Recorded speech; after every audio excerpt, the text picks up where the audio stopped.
Il est 8h, merci d'être avec nous ce matin. Shavua Tov, tout de suite, premier rendez-vous avec l'actualité israélienne, relayée par nos amis de Radio J à Paris.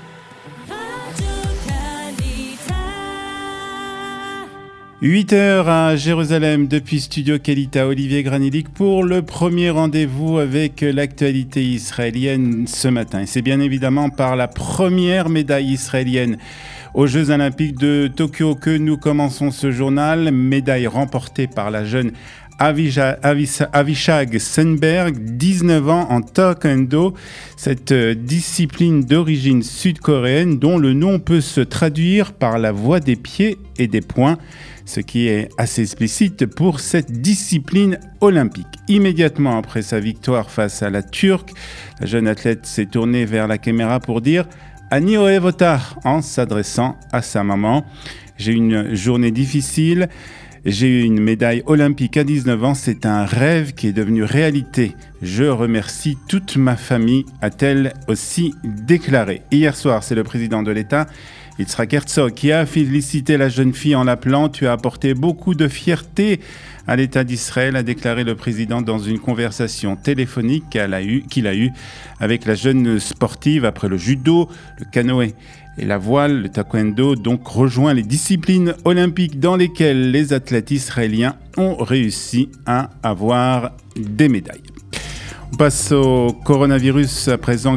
Avec le coronavirus, c'est toujours là et nous devons apprendre à vivre avec. C'est ce qu'a déclaré hier la docteure Sharon Alroy, chef des services de santé publique au ministère de la Santé. Elle a estimé que les voyageurs vaccinés de retour en Israël devraient éviter de rencontrer des gens au cours de la première semaine pour éviter une éventuelle transmission sans pour autant imposer une quarantaine obligatoire à tous ceux qui reviennent de l'étranger. C'est ce qu'elle a en tout cas hier déclaré à la télévision israélienne. Elle a appelé aussi toutes les personnes éligibles de se faire vacciner, déclaré que le ministère de la Santé souhaite donner plus de temps aux personnes pour le faire avant de recommander d'autres mesures.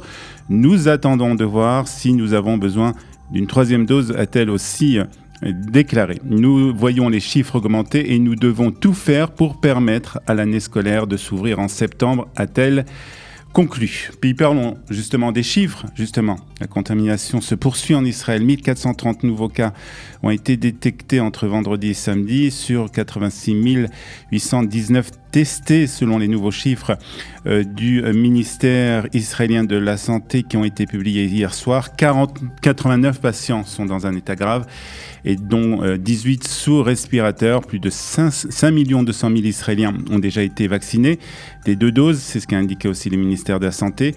Encore 1 million d'Israéliens refusent de se faire vacciner. Il y a encore plus de 600 000 jeunes qui ne l'ont pas été, a déploré le Premier ministre Naftali Bennett. Je respecte les opinions de chacun, mais il y a des moments où cette discussion doit s'arrêter quand il s'agit de la vie de chacun d'entre nous, a précisé le Premier ministre israélien. Sachez aussi qu'un citoyen israélien a été tué samedi par l'armée jordanienne après avoir tenté de pénétrer en Israël. Ça a rapporté que 3 suspects se sont approchés d'une clôture entre Israël et la Jordanie. Les soldats ont appelé les 3 individus à s'arrêter lorsqu'ils n'ont pas obtempéré. Les soldats israéliens ont donc tiré. On ne sait pas ce qui est arrivé aux 2 autres. L'événement survient quelques heures après que les soldats israéliens ont arrêté aussi 5 agents infiltrés à la frontière jordanienne à la suite d'une chasse à l'homme qui s'est passée dans la nuit de vendredi à samedi. Un suspect a été rapidement arrêté et les 4 autres ont été capturés près de la mer Morte en début d'après-midi. Et puis on termine par l'affaire Pegasus pour donc ce journal. Selon les médias israéliens, le président français Emmanuel Macron a appelé personnellement Naftali Bennett pour s'assurer qu'Israël prenait ce problème d'espionnage au sérieux. Pour Naftali Bennett a indiqué que les événements se sont produits avant qu'il ne prenne ses fonctions en mai et que les conclusions requises sur la question seront donc tirées. Quant au ministre de la Diaspora, Nachman Shai, il a estimé que des sociétés comme NSO, propriétaire du logiciel Pegasus, causaient des démarches directes à Israël.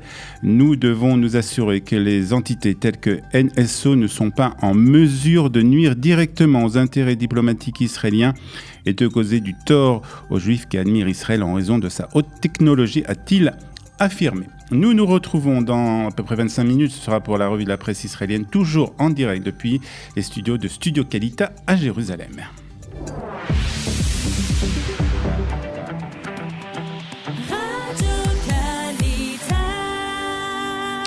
Point météo à présent. Alors, il y a eu de la pluie, sachez-le, hier. La pluie au mois de juillet, c'était sur la ville de Haïfa. Les températures vont légèrement augmenter aujourd'hui par rapport à hier. Il fera 28 degrés à Haïfa, 29 à Tel Aviv, 27 degrés à Jérusalem, 32 degrés à Beersheva et 39 degrés à Eilat.